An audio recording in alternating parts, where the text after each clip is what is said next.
अस्सलाम वालेकुम दोस्तों, दिस इज गोलो। और आज जो है हमारी गैदरिंग है, हम डिनर पे बैठे हैं और हम में से हम दो जो हैं पाकिस्तानी हैं और मेरे घर पे आए हुए हैं बाकी इंडिया के दोस्त। ये हैं राहुल और ये हैं अरजीत बोस और ये हैं रोहित भाई। हाँ, तो हम जो है असद भाई और मैं जो है यहाँ पे हम नगोया यूनिवर्सिटी में, नगोया इंस्टीट्यूट ऑफ टेक्नोलॉजी में हम सिर्फ दो लोग ही हैं जो यहाँ पे हैं स्कॉलरशिप पे। बाकी जो है ये जो दोस्त हैं, इंडिया के बहुत सारे दोस्त ऐसे हैं जो स्कॉलरशिप पे भी आते हैं और बहुत सारे ऐसे हैं जो स्कॉलरशिप पे नहीं आते। तो अब आज हम सीखेंगे अगर आपको नेक्स्ट स्कॉलरशिप नहीं मिलती तो और कौन से प्रोसीजर्स हैं जापान आने के, क्योंकि नेक्स्ट स्कॉलरशिप बहुत ही लिमिटेड होती है, शायद कोई 12, 13, 15 उनकी सीट्स होती हैं, तो बहुत ही कम लोगों को वो स्कॉलरशिप मिलती है। तो उसके अलावा जो है हम आज इनसे सीखेंगे। ये दूसरी यूनिवर्सिटी में है, ये नगोया यूनिवर्सिटी में है और राहुल और अरजीत जो है ये हमारी यूनिवर्सिटी में है, नगोया इंस्टीट्यूट ऑफ टेक्नोलॉजी में है। तो हम हमसे पूछेंगे कि अगर नेक्स्ट के अलावा और कौन से प्रोसीजर हैं यहाँ पे आने के बाद जो है और किस तरह स्कॉलरशिप ये ले सकते हैं जापान पहुँचने के बाद या पहले। तो सबसे पहले थोड़ा आप अपना इंट्रोडक्शन भी करा दें। जी, हेलो गाइस, मेरा नाम राहुल है। मैं यहाँ पे नागोया इंस्टीट्यूट ऑफ टेक्नोलॉजी में पीएचडी कर रहा हूँ। ये मेरा 3rd ईयर है पीएचडी का और मेरा फिजिकल साइंस एंड इंजीनियरिंग में पीएचडी चल रहा है। तो 2018 में मैं आया था, अप्रैल 2018 में। तो 2018 से अभी 2021 लगभग 3.5 साल हो गए हैं। मेरा 3 साल का कोर्स था जो कि पूरा नहीं हुआ, तो मेरे को 1 साल एक्सटेंशन हुआ है। तो अभी होपफुली नेक्स्ट मार्च में मेरा ग्रेजुएशन हो जाएगा। तो मैं आया था as a privately funded student आया था। तो प्राइवेटली फंडेड स्टूडेंट आने के लिए थोड़ी अलग सी प्रोसीजर होती है, वो हमें थोड़ा बताएं। तो मैं अभी बता दूं या फिर पहले आप बता दें, फिर जो चीजें रहेंगी वो हम इनसे ओके। तो जब आप प्राइवेटली फंडेड आते हो तो अगर आप अप्रैल में, तो आपका कोर्स चालू होता है अप्रैल से। ठीक है, अप्रैल से कोर्स चालू होता है। तो मोस्ट ऑफ द टाइम्स आपको दिसंबर के पहले ही, मतलब उसके पहले साल दिसंबर से पहले ही आपको प्रोफेसर को अप्रोच करना पड़ता है जिसके अंडर आप पीएचडी करना चाहते हो और कौन सी यूनिवर्सिटी में करना चाहते हो। वो प्रोफेसर को अप्रोच करके, उनको ईमेल थ्रू कांटेक्ट करके, जब प्रोफेसर आपको एक्सेप्ट कर लेगा कि आप आ सकते हो as a privately funded student, तो आपको वो हो सके तो दिसंबर से पहले वो प्रोसीजर कंप्लीट करनी पड़ती है, क्योंकि मोस्टली जनवरी में आपका इंटरव्यू होता है यहाँ पे। अच्छा, मतलब उनको पहले आना पड़ता है, आपको यहाँ आना पड़ता है इंटरव्यू के। इंटरव्यू होता है मतलब प्रेजेंटेशन देना पड़ता है आपको, ठीक है, कि आपका आपने क्या काम किया है मास्टर्स में और आपका फ्यूचर प्लान पीएचडी में जो अगर आप आओगे तो क्या होगा। ठीक है, तो ऐसा एक 15 मिनट्स का प्रेजेंटेशन होता है और 10 मिनट का क्वेश्चन एंड आंसर्स होता है। ठीक है, तो वो होता है जनवरी में। तो जनवरी में जब आओगे आप, एक बार यहाँ आके वो पूरा प्रोसेस कंप्लीट करना पड़ता है। फिर उसके बाद उसका रिजल्ट आएगा 1-2 हफ्ते बाद फेब में। तो फेब में जैसे रिजल्ट आएगा तो आपको वो बता देंगे कि आपका सिलेक्शन हो गया है नहीं हुआ है। अगर सिलेक्शन हो गया है तो आपको अप्रैल से ज्वाइन करना है। मतलब जनवरी में जो आए या आपने टेस्ट दिया, इंटरव्यू दिया, उसके बाद आपको वापस, मतलब आप अपनी कंट्री वापस चले जाना है। हाँ, आप जा भी सकते हो और अगर आपको चाहे तो आप यहाँ रुक भी सकते हो, क्योंकि आपका वीजा होता है 3 महीने का। अच्छा, 3 महीने का जो वीजा होता है। आप प्रोफेसर मोस्टली आपको जैसे आपका इंटरव्यू हुआ तो बोल देगा कि आपका सिलेक्शन होगा या नहीं होगा। अगर जब प्रोफेसर बन गया उसके बाद अप्लाई का प्रोसीजर यूनिवर्सिटी की वेबसाइट पे होता है, उसमें क्या होता है? जब प्रोफेसर मानेगा तो यूनिवर्सिटी के ओर से सब डॉक्यूमेंटेशन प्रोसेस स्टार्ट होता है, जैसे कि सीओई वगैरह जो वीजा के लिए लगेगा आपको। ठीक है, तो सीओई आपको यूनिवर्सिटी वाले आप ऑन बिहाफ ऑफ स्टूडेंट वो अप्लाई करेंगे यहाँ पे। तो वो सीओई जैसे यूनिवर्सिटी को मिलेगा वो आपको आपके एड्रेस पे भेज देंगे। फॉर्म वगैरह नहीं भरना, कुछ नहीं करना, नहीं, वो फॉर्म का एक फाइल होता है, वो भेजेंगे यूनिवर्सिटी वाले आपको। मतलब वो ऑनलाइन नहीं होता, वो मतलब नहीं, आपको भेजेंगे एक्सेल में या एक्सेल फाइल आती है, उसमें सब डिटेल्स भरना है, वो वापस यूनिवर्सिटी को ऑफिस को भेजेंगे। सीईओ बनेगा, सीओई बनेगा, सीओई आपको मिल जाएगा। ठीक है, वो उसका हार्ड कॉपी लगेगा आपको। ठीक है, मतलब वो बाय पोस्ट आपको, मतलब यूनिवर्सिटी यहाँ से भेजेगी बाय पोस्ट भेजेगी। वो जैसे आएगी सीओई तो वो डॉक्यूमेंट लेके, सीओई इम्पोर्टेंट है। उसके बाद आपको लगेगा आपका बैंक स्टेटमेंट कितना पैसा चाहिए? कितना पैसा है आपके बैंक में या फिर आपके फादर या मदर जो भी है उनके अकाउंट स्टेटमेंट, बैंक स्टेटमेंट लगभग मतलब जहाँ मतलब मुझे लगता है कि 5 to 10 लाख के बीच में अगर आपके अकाउंट में पैसा है दिखा रहे हो। येन में बता रहे हैं? मैं इंडियन रुपीस के बारे में इंडियन रुपीस में बता रहे हैं। हाँ ठीक है। तो 5 से 10 लाख मतलब ऐसा कहीं मेंशन नहीं किया हो ना, अमाउंट स्पेसिफिक नहीं बताया, ऐसे स्पेसिफिक बताया हो नहीं। पाकिस्तानी में मैंने जो एक जगह गया था लैंग्वेज स्कूल, तो उन्होंने मुझे बताया था कि ये बनते हैं 23 लाख पाकिस्तानी जो है 23 लाख होने चाहिए आपके अकाउंट में। आपने शो करना है कि इतना पैसा मेरे पास है। ठीक है, आगे बता राहुल भाई। तो वो बैंक स्टेटमेंट दिखाना है आपको, सीओई, ये 2 इंपॉर्टेंट डॉक्यूमेंट्स होते हैं, वो मिल जाएंगे आपको। ठीक है। तो उसके बाद 2-3 और भी डॉक्यूमेंट होते हैं, लेकिन अभी याद नहीं आ रहे मुझे, लेकिन इम्पोर्टेंट नहीं है। इम्पोर्टेंट नहीं है, दो डॉक्यूमेंट्स हैं। 2 डॉक्यूमेंट, सीओई और बैंक स्टेटमेंट। ठीक है। और वीजा एप्लीकेशन वगैरह जो होता है वो सबमिट करके आपको वीजा मिल जाएगा। कितने ड्यूरेशन में वीजा मिलेगा? इंडिया में तो 3 दिन में मिल जाएगा। 3 दिन में। पाकिस्तान का तकरीबन हफ्ता है, 1 हफ्ते में। तो 3 दिन में आपको वीजा मिल जाएगा। ठीक है। जैसे वीजा मिलेगा आपको, आप तुरंत आ सकते हो। ठीक है। तो अप्रैल 1 से आपको ज्वाइन करना होता है यहाँ पे। ठीक है। तो जो प्राइवेटली फंडेड आते हैं स्टूडेंट, तो उनके लिए एक ही मेरा सजेशन होगा कि जब आप इनिशियली प्रोफेसर को अप्रोच करते हो कि मैं आपके अंडर पीएचडी करना चाहता हूँ, ठीक है, तो उसी टाइम पे आपको प्रोफेसर को आपके मतलब फाइनेंशियल इसके बारे में बात करनी चाहिए। ठीक है। कि यहाँ आने के बाद जितना एक्सपेंस होगा मेरा, कि आप उसमें मतलब आपके एंड से कुछ हेल्प हो सकती है क्या। अच्छा। क्योंकि यहाँ पे आके आप खुद के पैसे से अगर कर रहे हो तो वो बहुत मुश्किल है, क्योंकि ऑलमोस्ट 80-90,000 आपको पता है मंथली एक्सपेंस होता है, जो मैं कम बोल रहा हूँ। 80-90,000 मिनिमम, ये मतलब मिनिमम है। 80-90,000 गुजारा करके रहने वाला 80-90,000। तो अगर वो हेल्प आपके प्रोफेसर की एंड से आपकी हो रही है, वो भी 3 साल के लिए, मतलब 3 साल के लिए आपको बोलना है कि प्रोफेसर आप मुझे फाइनेंशियल सपोर्ट 3 साल के लिए दे सकते हो, इतना पर मंथ, तो मैं आ सकता हूँ। अच्छा, आना चाहता हूँ। अगर नहीं आ रहे तो मैं रेकमेंड करेगा। तकरीबन कितने दे कि वो इनफ है, मतलब उसमें क्या हमें अब ये इस तरह इस प्रोसेस में जरिए सेल्फ पे आते हैं, क्या हमें ट्यूशन फी देना पड़ती है कि नहीं?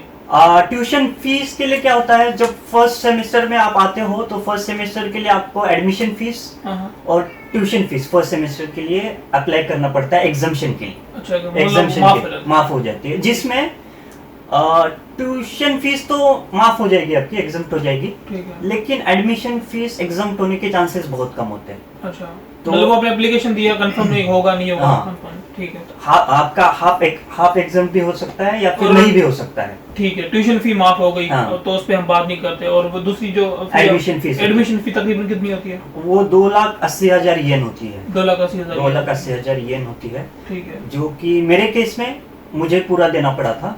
आपको पे करना पड़ता, पूरा पे करना पड़ता है। वो पूरे 3 साल के लिए एक बार ही है। ठीक है, मतलब जिनको प्रोफेसर कंफर्मेशन ना दे 3 साल पूरा फंड करने की, तो आपकी सजेशन ये है कि वो ना आए? मेरे सजेशन तो है कि ना आए। आप खुद के पैसा खर्च करके इतना बहुत ज्यादा, ये एक तो एक्सपेंसिव बहुत ज्यादा है यहाँ पे सब एक्सपेंसेस। ठीक है। तो मेरा सजेशन तो होगा कि अगर आप फाइनेंशियली बहुत ज्यादा स्ट्रांग हो तो आ सकते हो।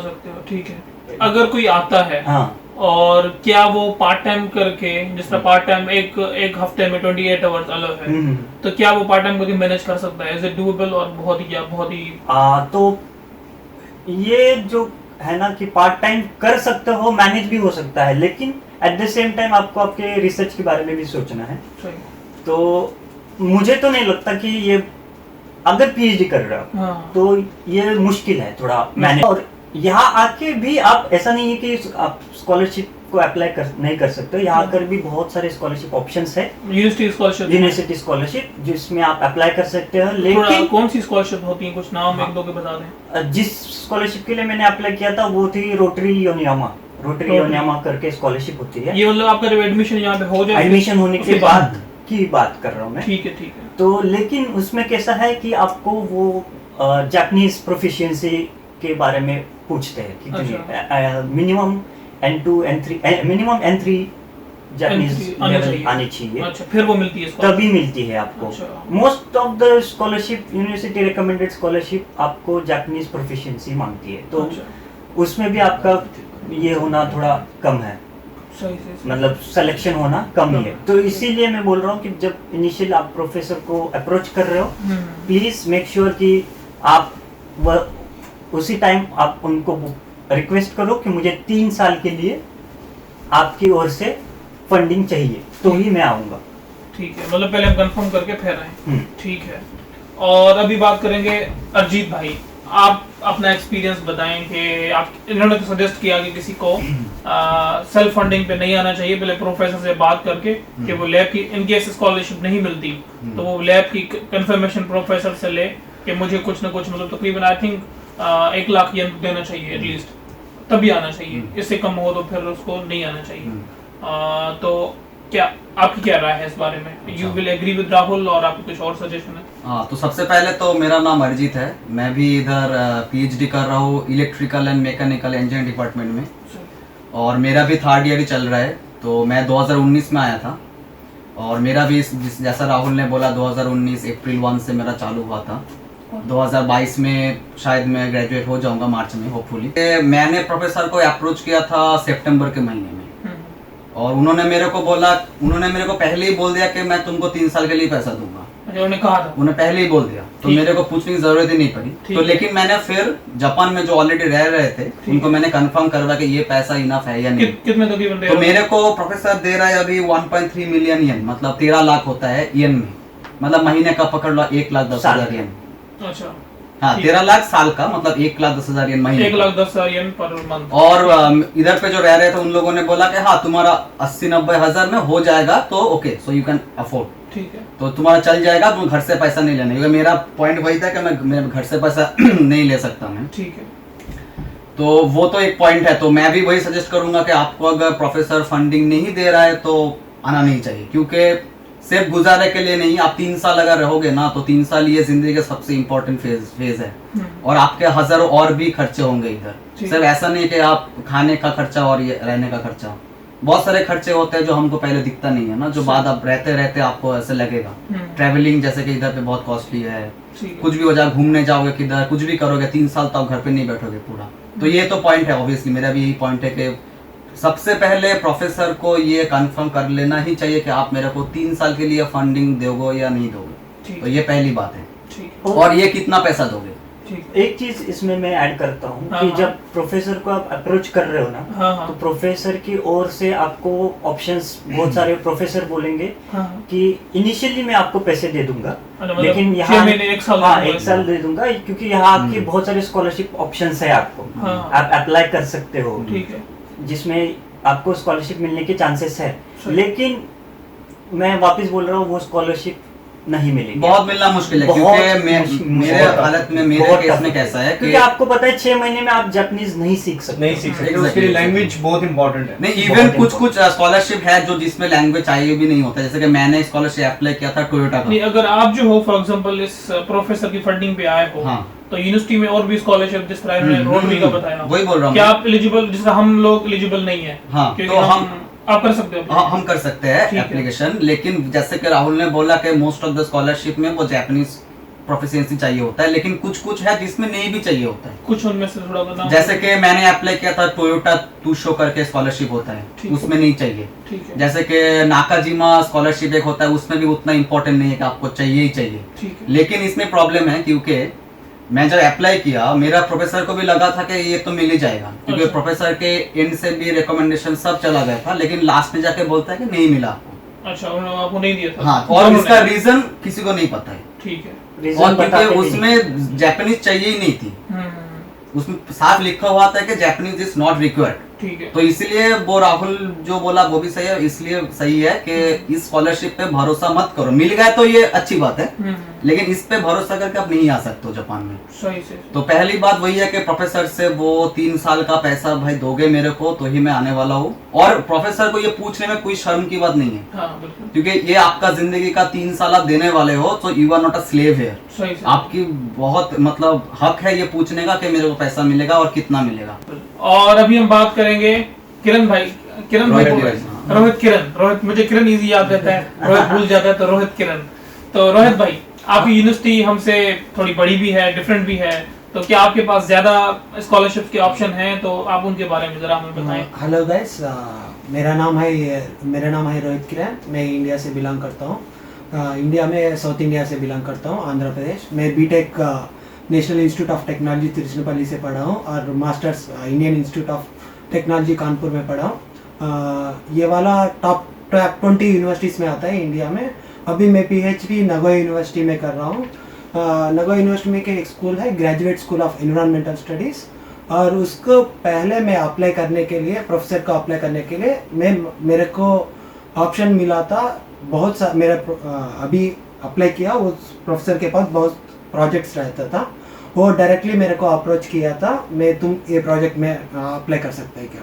अच्छा, उन्होंने खुद आपसे कांटेक्ट किया? प्रोफेसर ने अच्छा, कांटेक्ट प्रोफेसर किया ने था। कांटेक्ट किया था, ठीक है। प्रोफेसर कांटेक्ट किया था, मतलब कुछ रिलेशन है, दूसरा प्रोफेसर का इस प्रोफेसर का कुछ रिलेशन अच्छा, है। तेरे प्रोफेसर हाँ, आईआईटी में हम वाले थे? प्रोफेसर, इंडिया वाले प्रोफेसर, और ये जानते थे। हाँ।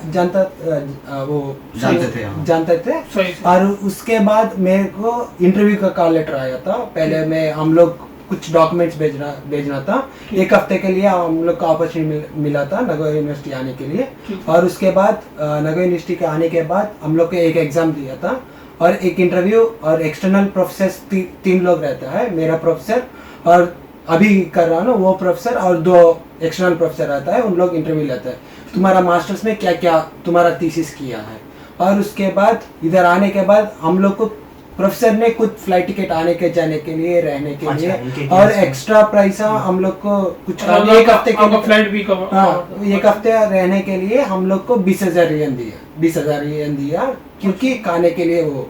और ये मतलब आप जब आए हो यहाँ पे इंटरव्यू के इंटरव्यू के लिए, तो हाँ। इंटरव्यू के लिए प्रोफेसर ने आपका फी भी पे किया, हाँ। और यहाँ पे आपकी होटलिंग वगैरह रहने के लिए पैसे भी दिए आपको। हाँ। अच्छा, ये हमारे साथ नहीं होता। तो आप ये भी इस चीज की भी बात कर सकते हो प्रोफेसर से कि हमारी फ्लाइट भी आप पे करो। मैंने पूछा था, तो प्रोफेसर ने बोला था कि नहीं होगा। नहीं होगा। मैंने पूछा था। मैंने कुछ प्रोफेसर पे कर देते हैं, कुछ नहीं करते। जिनके पास फंडिंग हाँ, जिनके पास फंडिंग हो वो पे भी कर देंगे। तो आपको आप बात लोग पूछ करनी सकते चाहिए हो उनसे, निगोशिएट कर सकते हो आप लोग नेगोशिएट कर प्रोफेसर से। सकते हो। जी। उसके बाद आप इंटरव्यू के बाद हम लोग को एक हफ्ते अनऑफिशियली हम लोग को रिजल्ट पता चला गया, बट ऑफिशियली हम लोग को पता चला गया 10 दिन 15 दिन के बाद पता चला गया। हम लोग को हर एक महीना मेरे को ऑन एवरेज 1.5 लाख आता है। 1.5 लाख आता है। सीओई अप्लाई करने के बाद मेरे को क्या क्या डॉक्यूमेंट्स पूछा था। एम्बेसी इन साउथ इंडिया में, मैं चेन्नई में अप्लाई किया था। वो लोग पूछा था ऑफिशियल लेटर ऑफ सीओई और IITR, इनकम टैक्स का होता है, पापा का इनकम टैक्स होता है, और बैंक स्टेटमेंट का होता है। और ऑफिशियली तुम्हारा पापा से एक लेटर लिखवाना पड़ता है, ही इज एलिजिबल, मतलब स्पॉन्सर वैसे कुछ लेटर है, बट मेरे पास है, बट वो मैं एग्जैक्टली नहीं बता सकता, बट पेरेंट्स से एक लेटर लेना पड़ता ठीक है। है। ठीक है, तो पहली प्रायोरिटी आप रखो कि स्कॉलरशिप पे आना है। दूसरे नंबर पे प्रोफेसर आपको कंफर्मेशन दे कि फुल फंडिंग की 3 साल के लिए। फिर तीसरा ऑप्शन ये है कि वो बिल्कुल ही मजबूरी वाले के आप जो है प्रोफेसर कहता है 1 साल के लिए, 6 महीने के लिए, लेकिन उसके लिए कि उन्होंने बताया ये लोग रिकमेंड नहीं करते कि आप उस प्रोसेस पे आओ, क्योंकि उसमें आगे डाउट होता है कि अगली जो यूनिवर्सिटी की स्कॉलरशिप होगी वो देंगे नहीं देंगे। तो thank you so much for watching the video. Thank you, आप लोगों ने टाइम दिया। राहुल भाई, किरण भाई, थैंक यू। लाला, आप कुछ कहना चाहो? आप कुछ अपना टिप्पणी देना चाहो अपनी? टिप्पणी मेरी यही है कि स्कॉलरशिप बेस्ट ऑप्शन स्कॉलरशिप ही है। मैं क्योंकि स्कॉलरशिप पे हूँ, गोलो भाई भी स्कॉलरशिप पे है, तो हमें ये सब प्रॉब्लम्स फेस नहीं करने पड़े जितनी ज़्यादा प्रॉब्लम्स इन्होंने बताई। सुनने में यही लगता है कि कोई भी बता रहा हो कि मैं प्राइवेटली फंडिंग पे हूँ, पर वो इजी लगता है, पर जितना इन्होंने प्रॉब्लम बताया ऐसा मैंने भी नहीं सुना हुआ था कि इतने ज़्यादा अंदर बाकी में हमें इतनी चीजें नहीं थी पता कि ये टैक्स भी बढ़ रहा है। मैं अभी महीने का 1300 येन पे करता हूँ अपनी इंश्योरेंस का भी, हेल्थ इंश्योरेंस का और पेंशन का। तो 1300 मैं दोनों का पे कर रहा हूँ। तुम पर ये जिस तरह बता रहे हैं ये 8-8 हज़ार पे कर रहे हैं, 40,000 येन पे कर रहे हैं ये एनुअली, तो ये बहुत ज़्यादा हो जाता है। तो स्कॉलरशिप बेस्ट ऑप्शन है, पहले कोशिश करो स्कॉलरशिप पे हो। अगर वर्स्ट केस में स्कॉलरशिप नहीं मिलता तो फिर इनमें से जो सा Professor funding। लेकिन मेरे को आपको एक बेहतर चीज लगता और है बोलना है उसको कि आप- इंडियन स्टूडेंट्स के लिए मिक्स मिलना बहुत मुश्किल है, अच्छा। क्योंकि ऑब्वियसली हमारा देश बहुत बड़ा है, कंपटीशन बहुत ज्यादा है, और नंबर ऑफ सीट्स भी कम और सीट्स बहुत कम है, ऐसे PhD 5-6 एक ब्रांच में 5-6 होता है, तो उसमें मिलने का चांस बहुत कम है। क्योंकि मैंने एक बार अप्लाई किया मिक्स्ड, मेरे मैंने को भी नहीं किया मिला, था, मैंने भी और किया मेरे को प्रोफेसर से एक्सेप्टेंस आ गया था, लेकिन वो उसने बोला था कि मैं फंडिंग नहीं कर सकता, वो दूसरा प्रोफेसर था, अच्छा। तो बोला कि तुम मिक्स्ड अप्लाई करो, फिर होता है तो आ जाओ। ठीक है। तो मैंने अप्लाई किया था, प्रोफेसर ने मेरे को हेल्प किया कि तुम ये प्रोजेक्ट लिखो इस हिसाब से, लेकिन फिर भी नहीं हुआ। तो इंडिया के बारे में मेरे को नहीं पता कि क्राइटेरिया क्या है मिक्स्ड का, मतलब अभी भी मैं, बहुत सारे मेरे दोस्त लोगों ने भी अप्लाई किया है, अच्छे अच्छे कॉलेज से अप्लाई किए हैं, अच्छे अच्छे प्रोजेक्ट से किए हैं, पेपर्स, मेरे तो पास पेपर्स भी था, मतलब मिक्स्ड एप्लीकेशन करने से पहले 2 पेपर भी था मेरे इंटर्नशिप अच्छा। जर्नल में, सही। लेकिन फिर भी नहीं मिला। नहीं।